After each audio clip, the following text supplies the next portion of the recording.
Hi అండి, సంధ్యాస్ కిచెన్కి స్వాగతం. ఈరోజు రెసిపీ వచ్చేసి పన్నీర్ బుర్జీ అండి. చాలా సింపుల్, ఈజీ, 10 నిమిషాలలో మనం దీన్ని రెడీ చేసుకోవచ్చు. ముందుగా 200 గ్రామ్స్ పన్నీరు తీసుకోవాలి. అలాగే చిన్నగా కట్ చేసుకున్న ఉల్లిపాయ ముక్కలు, చిన్నగా కట్ చేసుకున్న టమాటా ముక్కలు ఇలా చిన్నగా కట్ చేసుకొని పెట్టుకోవాలి. ఇప్పుడు ప్యాన్ పెట్టుకుందాము. ప్యాన్ పెట్టుకున్న తర్వాత ఒక 2 టేబుల్ స్పూన్ల వరకు ఆయిల్ వేసుకోవాలి.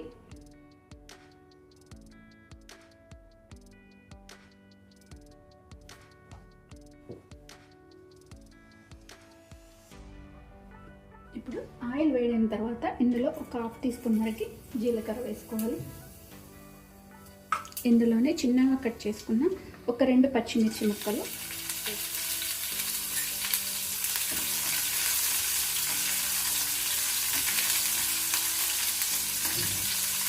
ఇలా కొంచెం కలర్ వచ్చే వరకు వేయించుకోవాలి.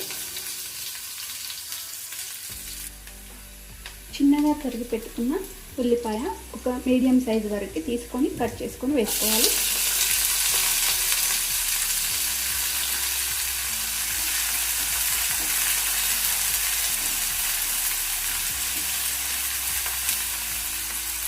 ఉల్లిపాయలు కొంచెం బ్రౌన్ కలర్ వచ్చే వరకు వేయించుకోవాలి.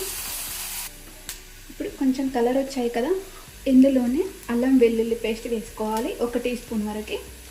ఇందులోనే సన్నగా తరిగి పెట్టుకున్న ఒక 1/2 క్యాప్సికమ్ తీసుకొని వేయించుకోవాలి.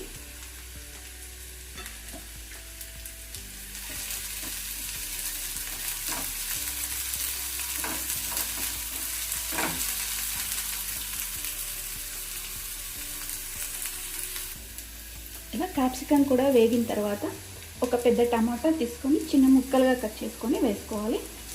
టమాటా కూడా మెత్తబడే వరకు ఉడికించుకోవాలి.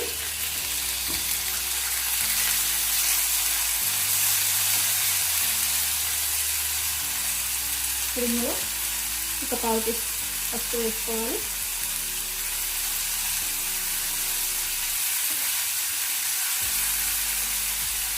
ఇది కొంచెం ఉడికించుకుందాము. ఇప్పుడు ఇందులోనే ఉప్పు వేసుకున్నాము. ఒక 1/2 టీ స్పూన్ వరకు ఉప్పు వేస్తున్నాను. రుచికి సరిపడినంతగా వేసుకోవాలి.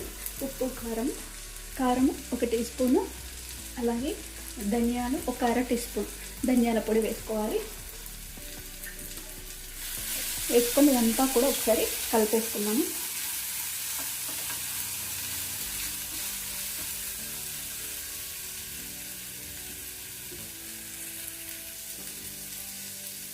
ఇందులో ఒక 1/2 టీ స్పూన్ వరకు గరం మసాలా,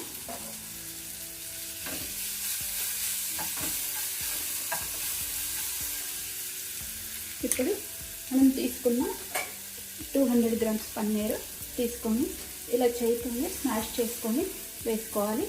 మరీ మెత్తగా వేసుకోకూడదు, పొడి పొడిగా చేసుకుంటే బాగుండదు. ఇలా వేసేసుకోవాలి.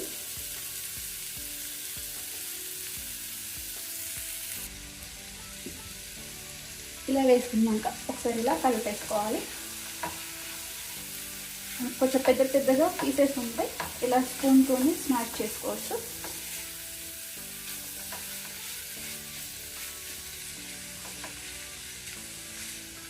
ఒక 2 నిమిషాల పాటు వేయించుకుందాము.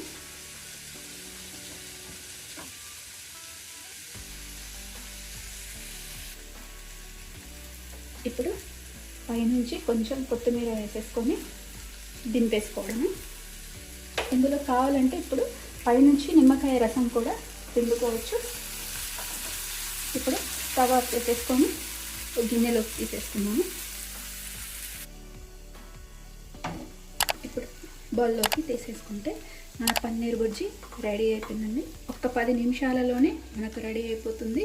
చాలా సింపుల్గా, ఈజీగా చేసుకోవచ్చు. ఇందులో చాలా ప్రోటీన్ కూడా ఉంటుంది. చాలా బాగుంటుంది, టేస్టీగా ఉంటుంది. తప్పకుండా మీరు కూడా ఈ రెసిపీ ఒకసారి ట్రై చేయండి. అలాగే లైక్ చేయండి, షేర్ చేయండి, నా ఛానల్ సబ్స్క్రైబ్ చేయండి. Thanks for watching.